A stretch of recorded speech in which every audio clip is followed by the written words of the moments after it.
বিভিন্ন রকমের ব্যস্ততা এবং তথ্য উপাত্ত সংগ্রহ করতে একটু দেরি হয়েছে, যার জন্য আমি বেশ কয়েক মাস আগে যেটা করতে পারতাম সেটা আমার দেরি হয়ে গেল। আমি আন্তর্জাতিক অপরাধ আদালতে আমার নিজের মামলাটি রেকর্ড করালাম। আমার এখানে প্রাথমিকভাবে 7 জনকে আসামি করেছি। শেখ হাসিনা সহ স্বরাষ্ট্রমন্ত্রী তৎকালীন সহ আরও যারা র্যাবের এবং পুলিশের যারা জড়িত ছিল তাদের সবাইকে এখানে আসামি করা হয়েছে। তবে আরও অন্যান্য অনেক আসামি ইনভেস্টিগেশন পর্যায়ে বেরোবে, যেগুলো আমার পক্ষে এখনও আইডেন্টিফাই করা সম্ভব হয়নি। শুধু আমি আমার মামলার কথা বলবো না, বাংলাদেশে গত ফ্যাসিস্ট রেজিমে, শেখ হাসিনার অবৈধ ফ্যাসিস্ট রেজিমে যারা এনফোর্স ডিসঅ্যাপিয়ারেন্সের শিকার হয়েছেন, আমার মতো যারা জুডিশিয়াল কিলিংয়ের শিকার হয়েছে, যারা পুলিশি নির্যাতনে মৃত্যুবরণ করেছে, যারা বিভিন্নভাবে আওয়ামী দলীয় সন্ত্রাসীদের দ্বারা নির্যাতিত হয়ে মৃত্যুবরণ করেছে অথবা অপমৃত্যু বরণ করেছে, বিভিন্নভাবে মানবতা বিরোধী অপরাধ সংঘটিত হয়েছে, এই সমস্ত কিছুই আন্তর্জাতিক অপরাধ ট্রাইব্যুনালে যাতে মামলা হয়, যারা ভুক্তভোগী তারা যাতে মামলা করেন সেজন্য আহ্বান জানাচ্ছি।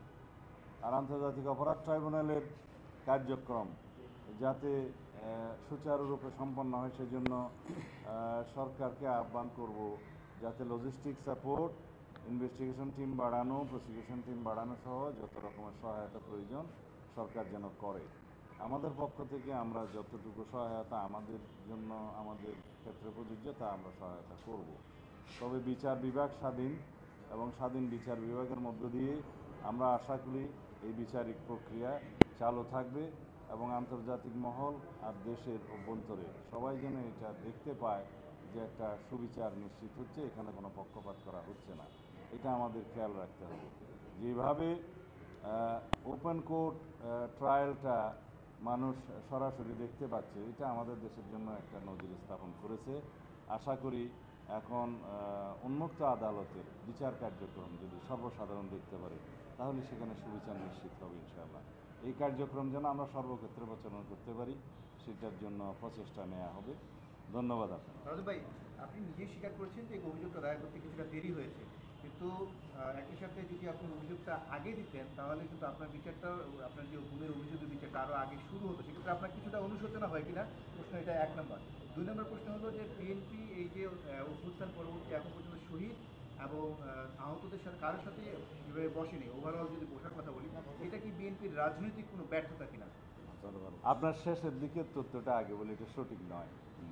আমাদের আলাদা আলাদা সেল আছে, শহীদ পরিবারদের সাথে সাক্ষাৎ করা, তাদেরকে সহযোগিতা করা, তাদের পরিবারকে সহযোগিতা করা, সে সন্তানদের জন্য আমরা ভবিষ্যতে তাদের শিক্ষা ব্যবস্থা, শিক্ষাসহ সমস্ত চিকিৎসা সব কিছুর আমরা নিয়েছি দায়িত্ব। এরকম অনেকগুলো আপনারা দেখবেন কার্যক্রম, বিশেষ করে মাননীয় আমাদের ভারপ্রাপ্ত চেয়ারম্যান জনাব তারেক রহমানের নেতৃত্বে তিনি সরাসরিও ভিকটিম পরিবারের সাথে কথা বলেন, ভিডিওতে আপনারা দেখবেন। সুতরাং আপনার শেষের তথ্যটা আমি একটু ভিন্নমত পোষণ করি। আর আমার কেন মামলা করতে দেরি হলো, আপনারা যদি প্রত্যেকদিন আমার কার্যক্রমগুলো দেখেন, রাজনৈতিক বিভিন্ন কার্যক্রম, সংস্কার কার্যক্রম, এগুলো নিয়ে এত ব্যস্ত সময় আমার কাটাতে হয়েছে যে আমি আসলে নিজের জন্য আলাদাভাবে কোনো সময় বের করতে পারিনি এতদিন। আর তথ্য উপাত্ত সংগ্রহ করা এবং আইনজীবীদের সাথে আলাপ করে একটা খুব ভালো মতো ড্রাফট রেডি করে জমা দেয়া, যাতে করে এই মামলাটা আমরা প্রমাণ করতে পারি, সেটার জন্য একটু সময় লাগে। তারপরেও আমি কিছুদিন বিলম্ব হয়েছে, সেজন্য এটার জন্য দুঃখ প্রকাশ করছি। আমি জানি যে এই বিলম্বের জন্য আপনাকে জিজ্ঞেস করা হবে।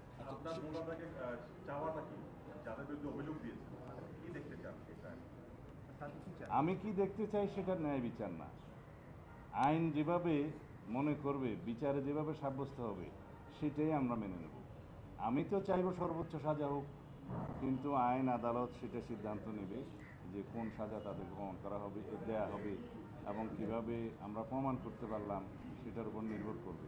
সুতরাং বিচারের বিষয়ে কিন্তু স্পেসিফিক এভাবে বলা যায় না যে আমি অমুকের ফাঁসি চাই, অমুকের এই চাই। আমাকে প্রমাণ করার দায়িত্ব আমার, এবং কোর্ট বুঝবে, আদালত সিদ্ধান্ত নেবে কোন সাজা। দুইজনের নাম তো বললেন, আর বাকি 5 জনের নামটা কি বলা যাবে অভিযুক্ত? আমার প্ল্যান্টের মধ্যে যতটুকু আছে এই যে শেখ হাসিনা এবং তৎকালীন স্বরাষ্ট্রমন্ত্রী আসাদুজ্জামান কামাল, বেনজির আহমেদ, একেএম শহীদুল হক, মেজর জেনারেল জিয়াউল হাসান, আসাদুজ্জামান মিয়া, মনিরুল ইসলাম, এই পর্যন্ত আমরা নাম মেনশন করেছি এবং আননোন অনেক কম। জনাব সালাউদ্দিন আহমেদ জুলাই আগস্টে যে পরিমাণ সংগঠিত অপরাধ হয়েছে এবং যে পরিমাণ মামলা আন্তর্জাতিক অপরাধ ট্রাইব্যুনালে রয়েছে, সেই ধারাবাহিকতা এটা স্পষ্টতই বোঝা যায় যে এই মামলা দীর্ঘ সময় চলবে। আমরা জানি যে সামনেই একটা নির্বাচন আসতেছে, একটা নির্বাচনের দাবিও আসতেছে। সেক্ষেত্রে যদি নির্বাচন পরবর্তী সময় বিএনপি সরকারে আসে, ট্রাইব্যুনালের এই যে মামলার ধারাবাহিকতা, এই বিচারিক কার্যক্রমের ধারাবাহিকতা অক্ষুণ্ণ থাকবে। অবশ্যই সেটা শুধু বিএনপির প্রতিশ্রুতি নয়, এই জাতির আকাঙ্ক্ষা, জুলাই আগস্টের শহীদদের রক্তের আকাঙ্ক্ষা, সমগ্র জাতির প্রত্যাশা, এই জনগণের প্রত্যাশা, ন্যায় বিচার প্রতিষ্ঠা করতে হবে। শুধুমাত্র জুলাই আগস্টে জাতিসংঘের রিপোর্ট অনুসারে 1400 শহীদ হয়েছে, 2000-এর বেশি আহত হয়েছে, পঙ্গু হয়েছে, অন্ধত্ব বরণ করেছে। বিগত 15-16 বছরে 7188 জন আমার হাতে তালিকা আছে যারা বিভিন্ন রকমের পারসিকিউশনের মাধ্যমে হয় মৃত্যুবরণ করেছে, হত্যা করা হয়েছে। এনফোর্স ডিসঅ্যাপিয়ারেন্সের কথা তো বললাম 709, জুডিশিয়াল এক্সট্রা জুডিশিয়াল কিলিং হয়েছে প্রায় 2700-র মতো, পুলিশ কাস্টডিতে মারা গেছে অসংখ্য। এইভাবে যারা নির্যাতিত হয়েছে, যারা নির্বাসিত হয়েছে, যারা কারাবাসে গিয়েছে, যারা অন্ধত্ব বরণ করেছে, চিরতরে পঙ্গুত্ব বরণ করেছে, শিকার হয়েছে হত্যাকাণ্ডের, এগুলো সবগুলোর বিচার করা হবে ইনশাআল্লাহ। তবে এতগুলো বিচার করার জন্য আমাদের হয়তো ভবিষ্যতে আরও ট্রাইব্যুনাল বাড়াতে হবে, প্রসিকিউশন টিম বাড়াতে হবে, ইনভেস্টিগেশন টিম বাড়াতে হবে। এগুলো আমাদের প্রতিশ্রুতি, জাতির কাছে সমগ্র জাতির প্রত্যাশা, আমাদের প্রতিশ্রুতি তো বটেই, এগুলো কন্টিনিউ করতে হবে। সমস্ত রেকর্ড সব কিছু আমাদের কাছে আছে, কিন্তু বিচার যারা প্রার্থী তাদেরকে দয়া করে এসে মামলা দায়ের করতে হবে, এইটুকু তাদের কাজ। আপনারা আন্তর্জাতিক অপরাধ অনেক দেখেছেন, দ্বিতীয় বিশ্বযুদ্ধের পরে অনেক অপরাধের কথা আপনারা শুনেছেন, নুরেমবার্গ ট্রাইব্যুনালের কথা শুনেছেন, এগুলো একদিনে সমাপ্ত হয়নি, ইট টেক্স টাইম। এবং এরপর হয়তো আপিল হবে, যা কিছু হবে, কিন্তু ন্যায় বিচার প্রতিষ্ঠা করা হবে। বাংলাদেশে যাতে ভবিষ্যতে এই রকমের কোনো আর কেউ কোনো ফেসিস্টের কোনো জন্ম না হয়, কোনো ফেসিবাদের জন্ম না হয়, সেই ধরনের রাষ্ট্র ব্যবস্থা যেমন আমরা কায়েম করতে চাই, এই বিচারও সুবিচার নিশ্চিত করেও আমাদের সেটা দৃষ্টান্ত স্থাপন করতে হবে যে বাংলাদেশের ভবিষ্যৎ আমরা কীরকম চাই। Thank you. ধন্যবাদ।